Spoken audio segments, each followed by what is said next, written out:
Hello, and welcome to the post show of Misscliks D&D Lost Mine. We just wrapped up our adventure with our original cast. Unfortunately, V. Parlofois can't stay tonight, so you have the rest of us here to chit-chat with you and answer questions. We'll answer as many as we can before our wrap time. And we already have a few, and we already see a few of you loyal viewers and subs. And thank you for all the encouragement. A lot of you said really nice things about tuning in to watch this group play. And over the course of the entire series have been really encouraging. So thank you. But one of the first ones I saw was from Manga Man, who is a day one sub like myself, and asking what my favorite part of being a DM was or is. Ooh, that's a good question. Yeah. I think the thing that I like most is role-playing tons of different characters, but I was also surprised at how do I put this? Not surprised at how much work that was, but I also respect how much work that is. I really enjoy embodying so many different role-playable people, but then like keeping their voices straight and their motivations straight and their characters straight is a lot. So I think that the thing I like most about DMing is also something that I'm not like, wow, I'm so good at that yet. It's something that I aspire to be even better at, but I enjoy it the most. Another question that we got was from Zool, who said, the Black Spider villain seems poorly written. I feel like you could replace him with anything evil. How would you give him more motivation or at least give the players the incentive to defeat him? So interestingly enough, the Black Spider, there were plenty of times when the players could have like met him or found him. He actually got away from them in the Red Brand hideout. He was there. But because our players specifically never remembered to stealth, they scared away a lot of people that they may have met or fought. That's interesting how it changes quite a bit. Mm-hmm. Yeah, I don't know. Did you guys find the Black Spider particularly interesting or compelling at all? I could see that argument. I just the way we approached him, we didn't know much about him, so that's part of why. I kind of felt like we were bouncing between a lot of different storylines and had like a vague idea about a lot of enemies. I feel like I could have a better comment on this if we followed up on the Black Spider a little bit more or focused on him. Mm-hmm. Yeah, for sure. Yeah. It was a bit vague, but then again, like you said, we didn't really investigate it. So I think, yeah, that's something as a DM that I learned from this when playing a pre-written adventure.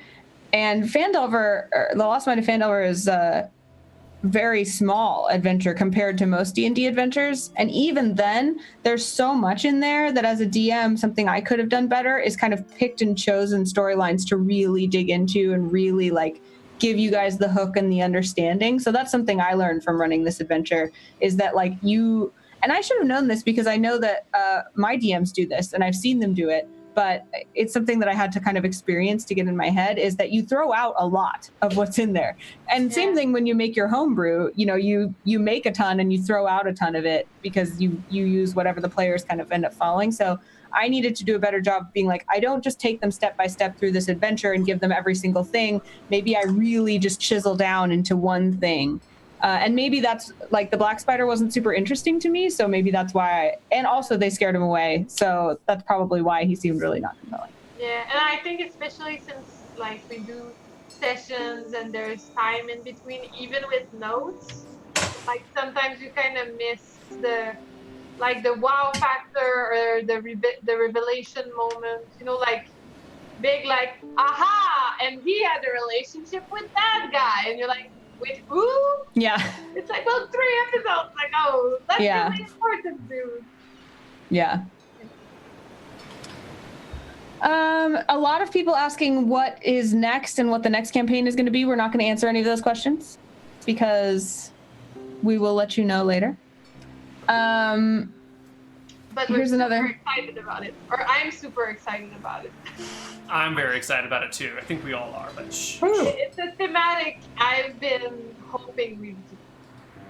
Akeisha Roberts asked, I know that you all use the pre-gen characters as part of the whole starter set experience, How was it for you all to use the pre-gen characters versus wanting to roll up characters of your own? I'm interested in this question too, because I perceived that it was a little bit hard, especially at first, to kind of like get in your characters' heads because they were already pre-made. But I could be wrong. You guys tell me.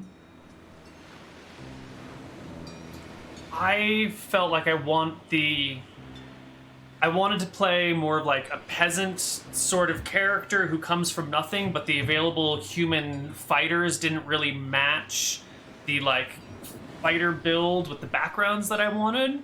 And so I found myself having to find a way to mesh these two opposite ideas that I had, which sort of worked out. It ended up making my character a little different than I would have expected, which I think made me reevaluate it, which might have been more interesting because then it's not just I have this idea, I'm going to play it, but I'm having to like struggle to reconcile two different concepts, which might have brought out a little bit more.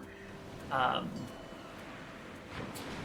guess that's as good of an answer as I can get. I generally just kind of went with my own personality and tried to grab the plot hooks, but the fighter build didn't work as I wanted. I didn't want to be the ranged person. I wanted to be the melee person, but I had a two-handed sword, but I was specialized in longbow and in archery, so it was awkward but fun. There's some follow-up questions on that. One from Fats Hatch. Why create the character Maverick instead of keep his twin? And then Rio comments, seemed like Guy was having issues with meshing with the party and adventuring in general.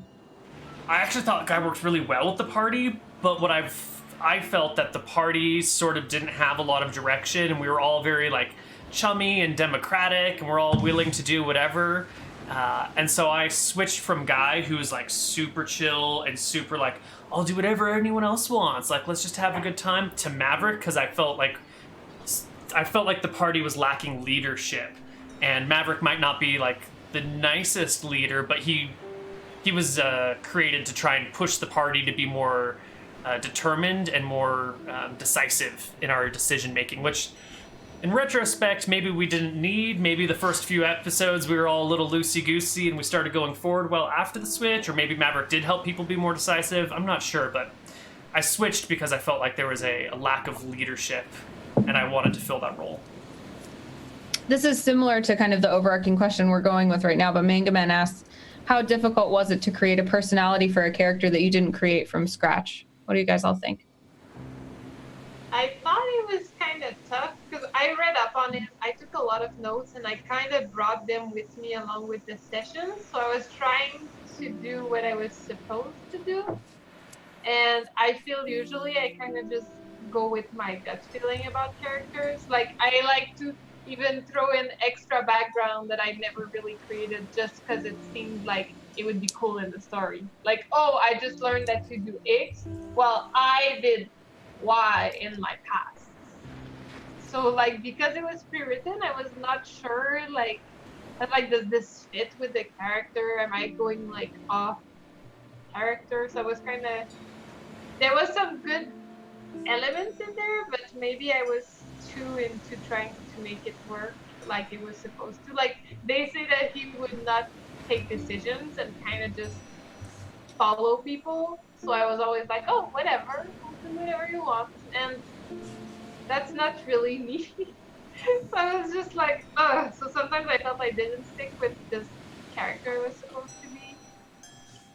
But it was a bit weird. But like some things were kind of cool. Like I don't know. I added random little facts that I thought gave him like quirks and stuff. But then I found myself relying on them too much, like the whole favorite cousin and the beard braiding, and like the guidance shit, which I thought was kind of funny that it was recurring, but it's kind of useless. Like it was like a bunch of little crutches, whatever. Kind of make him seem like the other personality. Yeah, I think Jen really demonstrates how you can make a pre-written character into your own.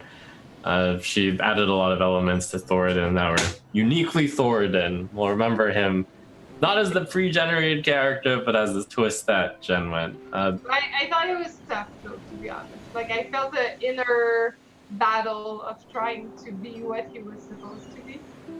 But I think that it served its purpose well, given what this campaign was. Where we were planning to do a short campaign, and pre-generated characters are great for that. It's a really good idea for this campaign is written for the idea of getting people into D&D, and Yeah. the pre-generated characters there really help.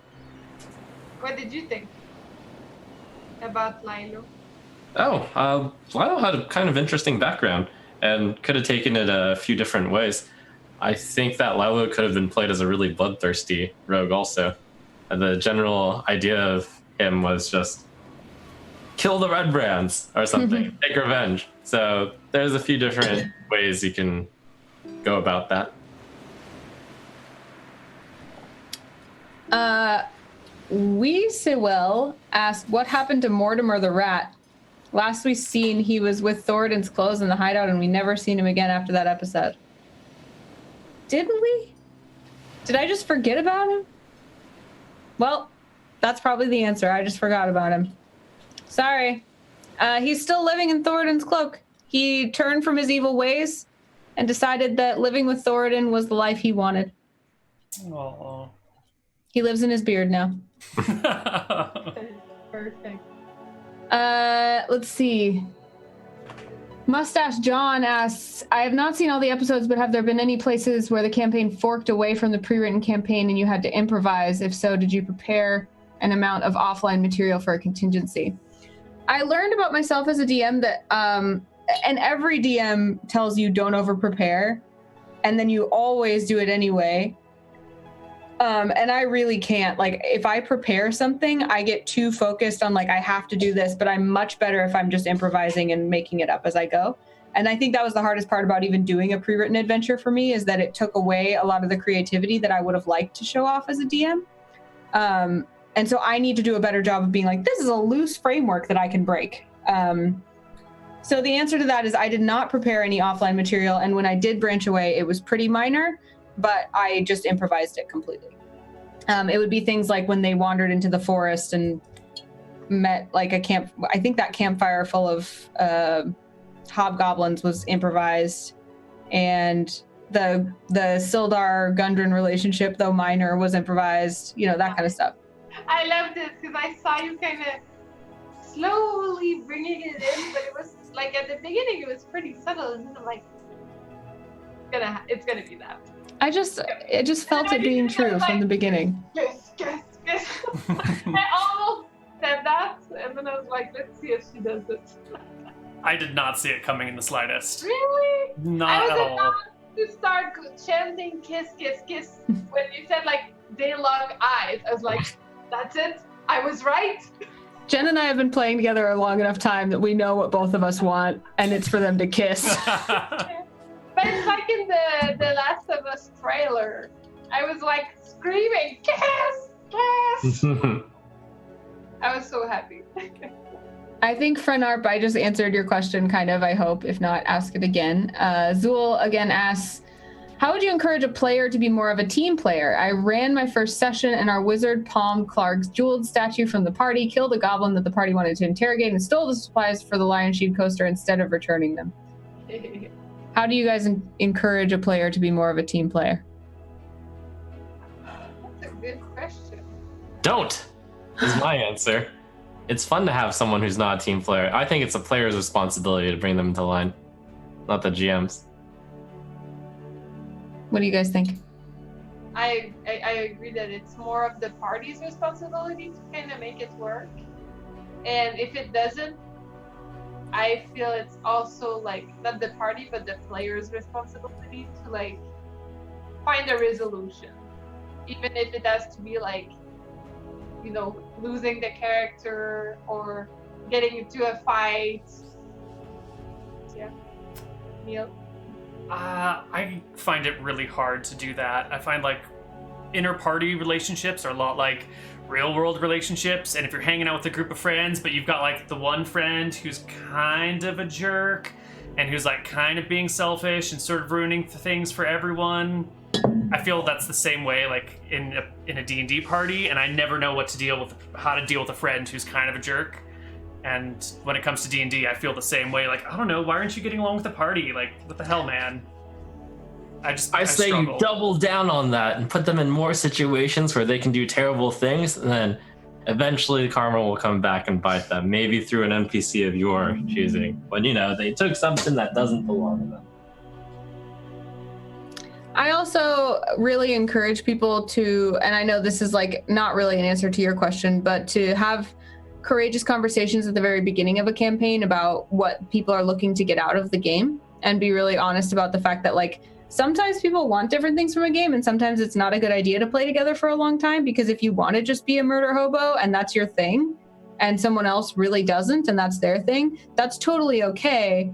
But like you guys are just gonna be miserable playing together, So having those conversations, and then if you're to a point where like you're not having a good time, being courageous enough to be like, hey, this is my style of play, and like this is your style of play, and like can we reconcile that? I think it's a hard conversation to have, but when done respectfully, it can be really helpful, I think. And sometimes it can kind of grow into something better too. Like I know a couple times we all met up and we're like, so what motivates you as a player? What do you like doing? What would you like to explore? And then let's say I'm like, oh, I want to do piracy and I want to, like, I don't know, take over the world. And then someone else is like, well, I want to do it for a good cause. And I'm like, no, but okay. As long as we're doing piracy. Yeah. Yeah, stuff like that. Cool. Rio asked, Anna, has DMing changed your perspective as a player at all? Ooh, that's nice. It definitely has made me feel more, it's actually made me feel more confident as a player in just feeling like I know the answer to what I need to do a lot more, which is weird because I don't think my knowledge base has changed a ton, but just being the one who makes the decisions makes me feel a lot more confident making player decisions, if that makes any sense. Like, I used to ask the DM a lot of things, like, do I roll this, or, is this what you want? Those kinds of things where I feel a lot more confident now being like, I know what you want me to do. Here's the roll that I made, kind of thing.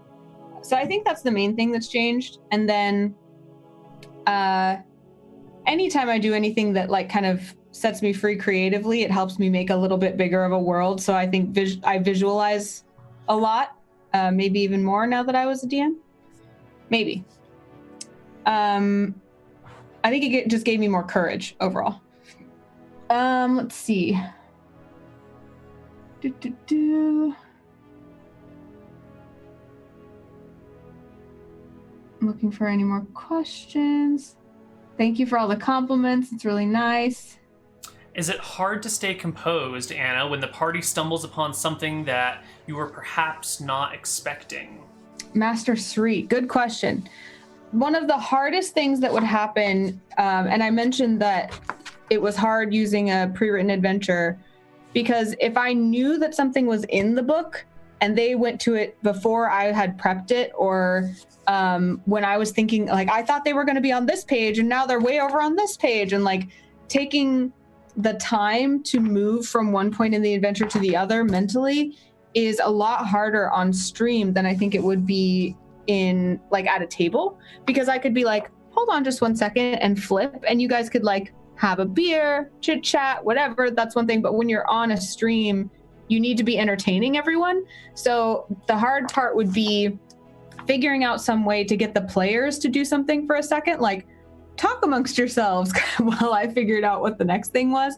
And I again, something that I struggled with that I think is not a good thing that I need to work on is that would have been a good time for me to just improvise if I couldn't find the right place in the book. But I would get too hung up on like, if I do that, I might ruin the path, and then I might have to remember something that I will forget, So it wasn't necessarily hard to stay composed. It was hard to stay entertaining at the times when they would do something that I didn't expect, if that makes sense. I like when they do things I don't expect, as far as like staying in the same place.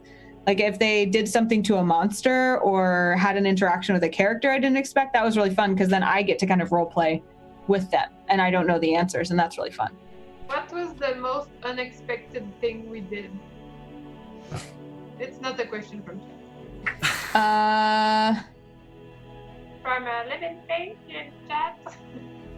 It's hard to remember. I think it was just like travel order. Like you guys would kind of be like, let's go over here instead. And like, let's go over here. Let's do this first. And so the reason that would be unexpected is where I'd be like, okay, obviously they'll go down the Tribor Trail to this next thing. And then you'd be like, no, let's go way over there. And I'd be like, oh, I didn't review that. Hold on.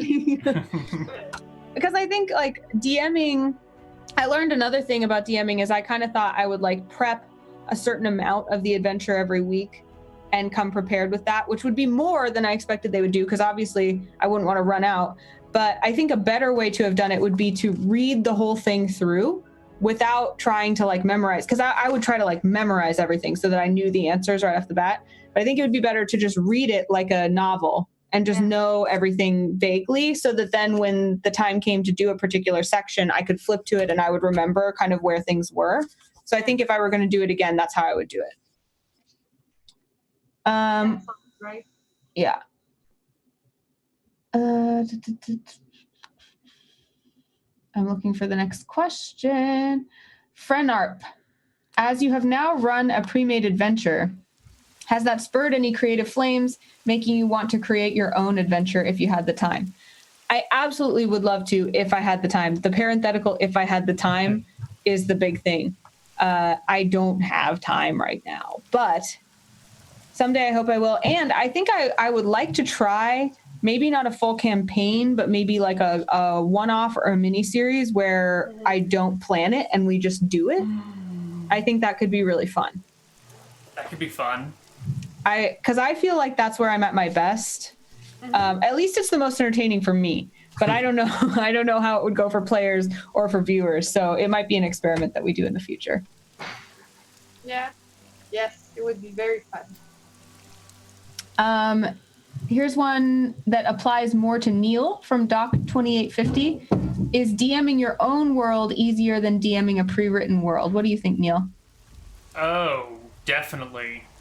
For all the reasons that Anna said about improvising. Because when it's your own world, you can do whatever you want. But if it's someone else's world and you get asked a question like, you know, what is the blah, blah, blah over here? And you kind of make up your answer. And then someone else is like, well, I have read the books that take place in this world. And technically so-and-so is in charge of blah, blah, blah.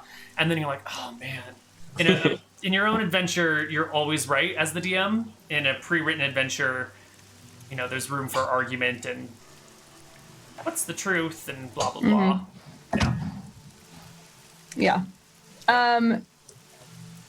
There was a funny question. Let's see. Akeisha Roberts asked, as a new DM, what was your most favorite part? Was it a player reaction, getting to play a certain villain, etc.? My most favorite part. I think I liked the first cave, the Goblin Cave, because I felt like there were really fun if-thens that happened, and there were a lot of opportunities for each of the characters to use their particular strengths. Like talking to the wolves was funny, and climbing walls and like falling down things, and the water trap was really funny. Yeah. And then they got so scared that they were like too scared to go in the cave, even though there was like nothing left to hurt them. So as a DM, I think that was one of the most fun pieces. And then I just really like it. Like as a rule, my favorite things are when characters have defining moments or like relationship moments. So I really liked the kind of like bond between Guy and Thoradin and the animosity between Desdonia and Maverick. Yeah, and like I liked Lilo when he would get kind of like full of himself, like about his fighting. He's like, well, you know, no worry, I got this, and just kill everything. So I think those kind of things overall are my favorite. What about you guys? Did you guys have favorite moments? Well, the chat actually spurred my memory. So there was that zone Thunder Tree that we never actually explored, and I thought it was cool that you kind of let it. Like, I'm not entirely sure how all DMs would have done it, but it clearly, I mean, I'm guessing it generally expects you to start in the northwest corner. And then I was just, you know, what about we take the really long way and just go in from the southeast. And we were like really cool with it. And it's like, okay, we'll just go in from the southeast. So we just hopped in and like went out. That was a cool moment that probably plays out very differently from group to group. I think it was like you guys missed a lot of what you would have had to fight through because of that. So that was good. I think my favorite moments, there's two. And one of them was at the beginning when we're in the Goblin Cave and we're at the end of the Goblin Cave and there's like one or two goblins that surrendered. And the party's like, let's just like murder them and hack their bodies to bits for hands or for whatever it was. I don't remember. And Guy was like, what the hell? You guys are murderous monsters. And then like 2 months later, Maverick is doing the same thing, just like murdering all the remains and making sure everyone's dead. And the rest of the party's like, my God, Maverick's a monster. And I really like just being on both ends of that and having the party on both ends of that and kind of seeing the change in their characters over time. And then the reflection of that with the new character in both ends. So that was fun. Jen, did you have a favorite moment? I liked all the animals. Those were really good. The oxen were really funny. Like all of them. But I think my favorite was actually the oxen. Because it was so random. Like for sure that was not in the script. And they did take a lot of time. Like it was not a 2-minute interaction. Like we re-interacted with them. It was pretty good. I have and a question. The goblins. Like the goblins, every time we're like, yeah, this time around, he'll be our friend. And every time they would betray. That's pretty good. I have a question for you, Anna. Yeah. Do you prefer to play like allied or enemy NPCs? Which is more fun for you? Allied, probably. What about you? Just by nature. Yeah, what about you, Neil? Oh, whatever. I don't care. I like them all. Really? Yeah. I thought you would have said enemy. Because you seem like, I feel that for enemies, you like put, I don't know, more, not storyline, but motivation or, I don't know, maybe it's just because of Uncle Oris, but. I feel like it's, to make a good enemy, you need to have more character to it. Yeah. But playing allied NPCs is a lot of fun, especially when they're like lowly subordinates. I really enjoy playing the butler who's carrying your bags, or like the guy who's driving your oxen. Those are my favorite NPCs, like allied NPCs. Some are very good NPCs. Well, actually, like Guy was a great NPC. Yeah. I will say that I really like playing NPCs with ulterior motives. So maybe they're not actually allied, but they like aren't being totally truthful or like they want something from you. I like those. Oh, those are great. Yeah.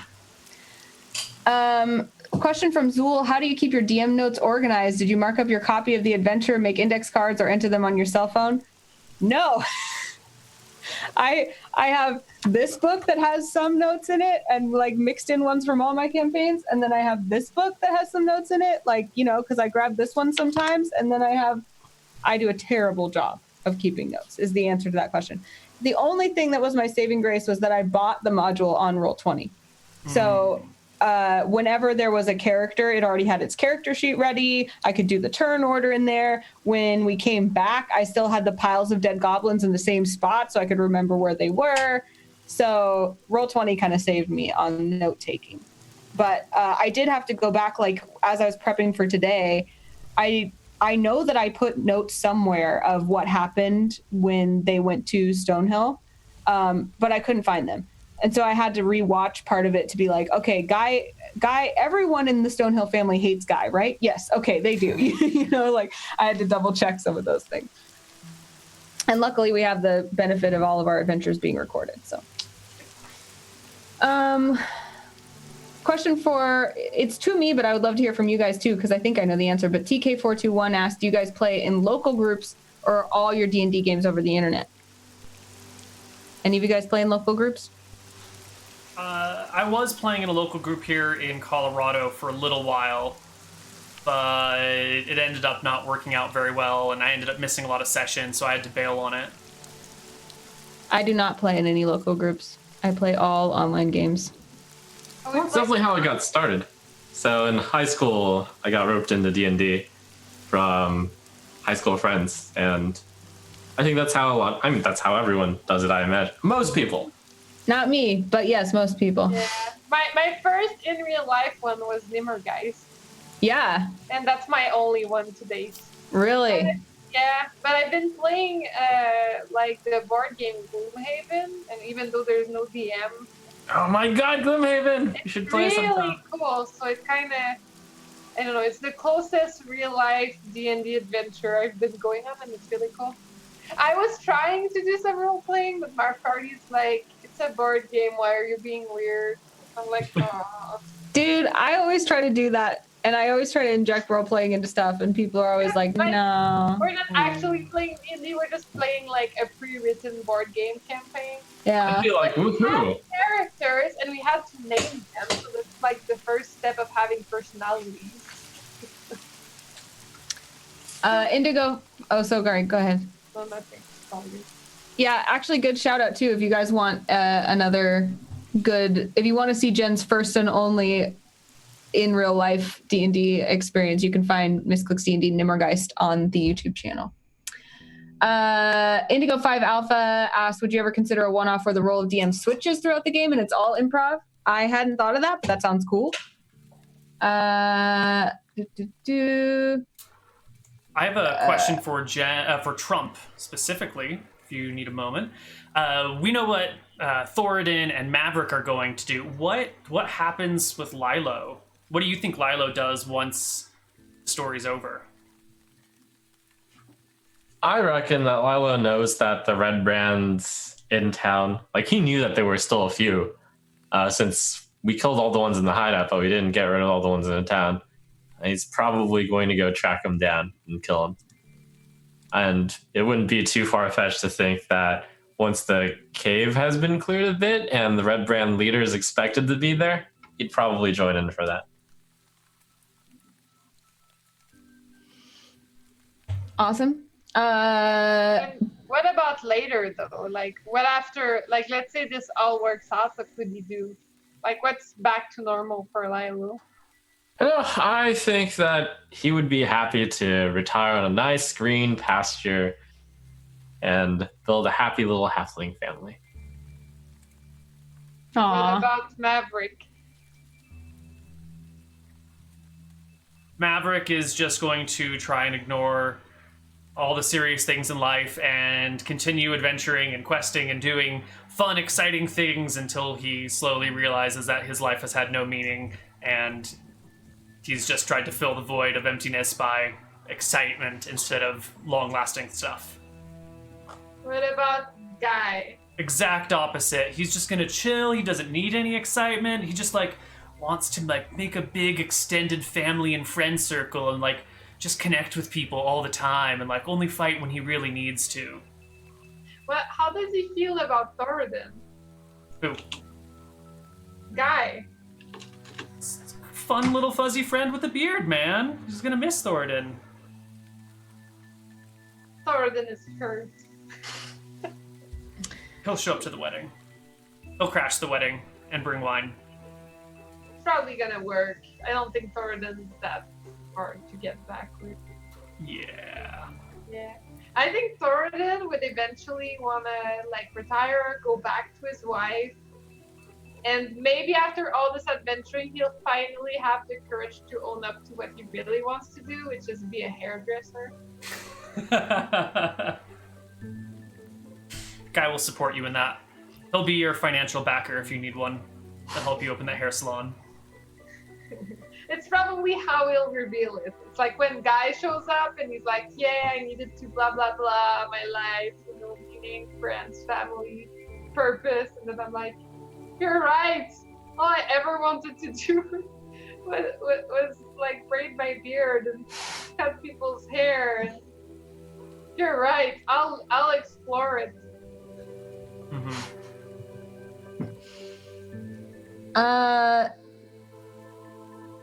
Let's do Val Christo asks, how do you feel about things like Roll20 and D&D Beyond? Do you prefer them or pen and paper more?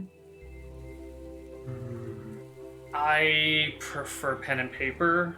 I think tabletop RPGs are way more fun in person because if you're all on like one audio call, if I want to talk to Trump while Anna want to talks to Jen, you can't have two parallel conversations. But at a real table, you can quickly like turn and have a chat with someone, and you can be a lot more physically expressive, and you can like make eye contact, and you're just able to you communicate better with people. So I think in person is better. But as long as you're going online, you know, D&D Beyond is great, Roll20 is fantastic. Couldn't do it without one of those two things. Yeah, I agree with Neil there. The one thing I would add is that there's logistically the online thing is easier. You just click a button, roll die, you have all your stats calculated. You can probably look things up a lot easier on a computer. But yeah, nothing beats the in-person experience if you have good people to play with. Mm-hmm. Definitely. That's true. And I think you laugh harder in person too. It's Like, I actually think, like, you're definitely really funny, Neil, but there's something about in person where there was the trial by pie, and Anna started laughing, and I started laughing, and suddenly we were crying, and suddenly we couldn't stop. That I think it's like an in real life thing, because you kind of just like vibe off someone else's energy. mm-hmm. Because I really think we had some really great laughter, but we haven't cried. Maybe we did cry of laughter. Actually, we did. I lied. I remember crying. When I tried to say the words Pimpernel goodbye, I cried. It's true, I remember it now. Yep, I remember that. For this campaign, I used Roll20 as the bedrock, and then I used physical things too, actually. I used the physical book because the way my mind works, I need things like laid out in a space, and a book can help me. If I'm like, I need to look for this piece of information, I can flip to it easier in a book than I can like find it in a menu, which I think is different than some people. But so I used Roll20 for the organization of the tabletop and used the book for the adventure. And then I rolled my own physical dice because I like the feeling of rolling dice, and no one needed to see my rolls. Whereas the players, we want to see their rolls, so rolling in Roll20 was better for them. So I used a mix. And I tend to always think that like I'm not much of one for picking favorites of things, and I'm not much of one for being like one or the other of things. I'm always kind of a why not both kind of person. So I did both. I have a question, since you actually mentioned that you rolled dice off screen, and Mm-hmm. What is your take on fudging dice? I almost never do it, because if I'm gonna fudge a die, I will just make it so as DM God. The only time I would do that is if I rolled a die and then realized that I shouldn't have rolled the die because I already knew the answer. Then I would just say the answer. But I don't think I ever fudged a die. Although, like, as far as what's my opinion on it, I think the DM should make the decision that's best for the story regardless. And usually I think that if you're rolling a die, the best decision for the story is to follow whatever the die says. Do you guys have opinions on that? Spot on. If you know what you want to happen, just make it happen. Mm-hmm. If you want to randomize it, roll a die. Yeah, I think that's well said. Not everything has to have a die, is probably the big takeaway there. Mm-hmm. So I think that was a good bout of questions. Anything else? Like, I guess, is there anything that you guys feel like you hope in watching this starter set edition adventure that you hope people watching might gain from it, or like little nuggets of knowledge that you guys have learned, or suggestions, or anything that you're like, if you watch Misscliks D&D Lost Mine, don't forget to notice this? I was going to say that the best thing I hope people take away from this is that you can be the DM. So many people say, I want to play D&D, but like I'm afraid to DM. It's such a big responsibility. It's a bunch of crap. You should be the DM if you want to play. It's way fun, and it's not that hard. It's just like taxing, but it's fine. Just do it. Just be the DM for your party.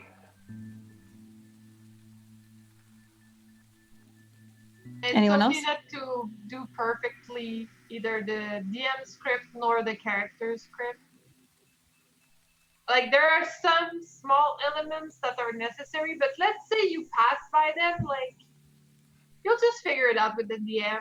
It's fine. Like, let's say I was like, oh, and Thoradin has no family left, and you're like, well, Gundren, whatever, and then we could have gone like, oh, my long lost cousin, I didn't know I had one. Like, I'm pretty sure there's always a way to come back from, like, something that was disruptive to the script. Anything you'd point out, Trump? I think it's a good show to have run, exactly for the reason of it's a good introductory thing, and hopefully some people are like, yeah, I want to just pick this super easy starter campaign up and get together a few friends and just start playing D&D. I guess if there's something that I would say to take from it, it would be very similar to what Neil said. And if I was going to add on it, I guess one of the hardest things for me was, as someone who is pretty plugged into the role-playing streaming community, being a DM and knowing that I am not as good a DM yet as I want to be, and still sharing that with the community is one of the things that I think D&D has taught me best, which is that even when you are not feeling like whatever you create is perfect, it is still worth creating, and people will still appreciate it, and it will still mean something to someone, and that it's good to put it out there for the sake of putting it out there and trying your best. And so that was one of the hardest things for me that I hope people see from this campaign, which is a strange thing to say, because when I'm like, watch me be not as good a DM as I want to be, like, I hope that inspires you to let yourself, like, remember that Rome's not built in a day, and it's still worth you, like Neil said, it's worth you playing the game if you want to. And it's a really good way to practice and get to the place where you want to, because if you don't, then you never will. So that's one of the things I think that was most valuable for me from this. Thank you all for tuning in. Thank you, players, for playing. A lot of this is like for me to learn how to DM, so I appreciate your guys' patience and helping me learn. And same with all of you viewers. A lot of you helped a lot. A lot of you were really encouraging. And I feel much more confident that next time I'm called upon to DM, I will not be quite so afraid. So thank you all for that. You guys want to give any shout outs, A, like closing remarks on the show, and then B, what you guys are up to next and where people can find you online? Let's start with Trump. Oh, you can find me at Trump SC on all the usual suspects. And I'm going to have a bit of a D&D withdrawal until the next time we get together and play. So look forward to that. And what else? Yeah, other than that, the usual from me. How about yourself, Neil? I really liked being a player for someone that I've been DMing for years. I liked that. I thought that was fun, and I look forward to when Jen runs a campaign for us, so I can see what she's like. I didn't get to play in that. I was away. No kidding, though. It's so awesome to see your players like DM. Yeah. It's like watching your child, huh? Like, there's so much of you in me, probably. And there were so many times where I wanted to be like, Anna, the answer's this. Or, oh, this is how it should be done. And I'm like, no, she's got to come up with these on her. Just be quiet, Neil. Just let her fly on her own. But she's looking for an answer, and I know it, and I know where it is in the book. I should just tell her, no. Just let her look it up in the book. It's fine. You don't know anything. It's fine. So You're a good friend, Neil. I would like to play under Jen next. So I guess what we could do to make it easy and very interesting for me is, I think, Anna, you played the Mermaid Adventure. Yeah. But Trump, V, and Neil did not play the Mermaid Adventure. You want to do it again? We could do a second Mermaid Adventure, see how they fare. That could be fun. I did love the Mermaid Adventure. Because, like, I had planned a lot, and obviously we didn't, like, follow up on many of the leads. So I'd love to know, like, will they do the same thing? Are we gonna, I don't know, it could be cool. From me, You can tune in to watch me as a player on Tuesdays at 4 p.m. on twitch.tv/DND, the official D&D channel for Dice Camera Action. Interestingly enough, we're coming up on our 100th episode of Dice Camera Action. No. Yes. You've been playing that for 2 years? Yeah. What? Yeah. No. I know, isn't it crazy? Yeah. 100 episodes of the same story. Like episode 20 or something. Yeah. And so next Tuesday, we're doing an all group AMA because we're prepping for something we just announced, which is our giant 100th episode extravaganza celebration with a crossover with the C Team. So we're all flying down to Seattle to have a mega crossover in the Penny Arcade studio where all of the C Team members and all of the Dice Camera Action members will all be playing together in a giant game. Actually 5 games. So we hope that you will tune into that. That's going to be on both Penny Arcade and D&D, and that's all over Twitter. And then also Trapped in the Birdcage, which is the show I'm in that's DM'd by Holly Conrad, who was a guest on Lost Mine. She played Valeria, who was hilarious. She DMs that show on Thursdays, and we're starting back up this Thursday, the 5th, while I will be in Ohio hosting the Pokemon Championship. So if you're into Pokemon and you want to watch that, you can tune in to watch me there. Oh my God, I was actually playing board games with this young kid, and he's actually going to that championship too to play in it. Oh, and yeah? I was so proud of him. He's like getting some money. He's about 14, I think. So I'm rooting for him. Nice. Yeah. You'll have to tell me his handle so I can watch out for him. You know that's like the younger version of me who was a total fan of Pokemon would like be your #1 fan as like young Jen. You should come hang out with me in Columbus, Ohio. I'm still your #1 fan now, but you know, like the heart of a child. I understand. Sure. Yes.